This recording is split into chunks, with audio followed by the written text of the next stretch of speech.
þarna leiklokið, hörkuleikur á móti mjög skræku, eftirlegu Stjörnuliði. Hvernig eru tilfinningar svona beint eftir leik? Bara ótrúlega gott að klára þetta.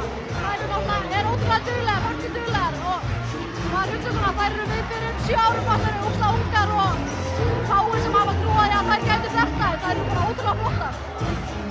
Mikið pressa þarna á þessu Keflavíkurliði sem þú veist, fjölmiðlar og allir í samfélaginu og fleiri hafa sett á okkur einhvern veginn, klári deildina og klári bikarinn og fleira.